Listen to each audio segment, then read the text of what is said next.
পর্যন্ত তেলের দাম বাড়ে নাই, বাড়ছে না, বিদ্যুতের দামও বাড়ে নাই। অনেক জায়গায় কিন্তু দ্বিগুণ তিনগুণ বেড়ে গেছে। যুক্তরাষ্ট্রেই জ্বালানি তেলের দাম অলমোস্ট 50% বেড়ে গেছে। তো সুতরাং এখানে অনেক জায়গায় আমাদের সিঙ্গাপুর, শ্রীলঙ্কা, ফিলিপিন্স, আমার পাশের দেশ ইন্ডিয়া, সব জায়গায় জ্বালানি তেলের দাম প্রচুর বেড়েছে। কিন্তু সেই জায়গায় বাংলাদেশের আমাদের সরকার কিন্তু এখনো জ্বালানি তেলের দাম কোনো কিছুই বাড়ায় নাই, বিদ্যুতের দামও বাড়ে নাই। আমরা চেষ্টা করছি যে জনগণ যাতে ভালো থাকে, আমাদের সকল পর্যায়ের মানুষ যেন ভালো থাকতে পারে, অ্যাটলিস্ট এই যুদ্ধের সময় তাদের যাতে কোনো সমস্যা না হয় সেটা কিন্তু আমরা নিশ্চিত করার চেষ্টা করছি। কিন্তু বাংলাদেশের জনগণ তাদেরকেও বুঝতে হবে যে আমাদের লং টার্ম চিন্তা করতে হবে সরকারকে। আমরা আজ শুধু এখনের কথা চিন্তা করতে হবে না, যদি আমাদের ভবিষ্যতের কথা চিন্তা করতে হয় তাহলে আমাদের জ্বালানি তেলের দাম হয়তো কিছু অ্যাডজাস্টমেন্ট হতে পারে।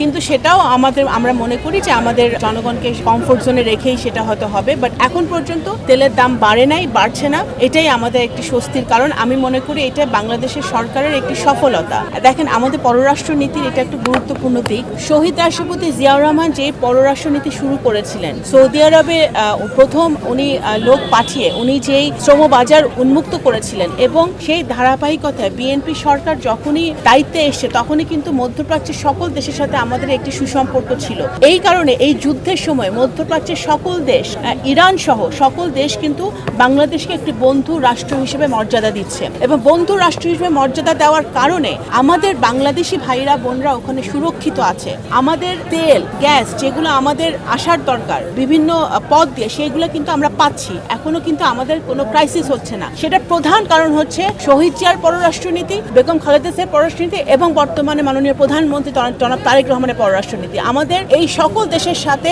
বাংলাদেশের বন্ধুত্বপূর্ণ সম্পর্ক আছে দেখেই আমরা কিন্তু এখনো বাংলাদেশের তেলের দাম বাড়াতে হয়নি, বাংলাদেশের সকল দ্রব্যমূল্যের দাম সহনীয় পর্যায়ে আছে, এবং আমাদের দেশি ভাইরা বোনরা যারা কষ্ট করছে ওখানে তারাও কিন্তু অ্যাটলিস্ট তারা নিরাপদে থাকতে পারছে, তাদেরকে প্রোটেকশন দেওয়া হচ্ছে, কারণ বাংলাদেশ জাতীয়তাবাদী দলের একটা সুস্পষ্ট পররাষ্ট্রনীতির কারণে।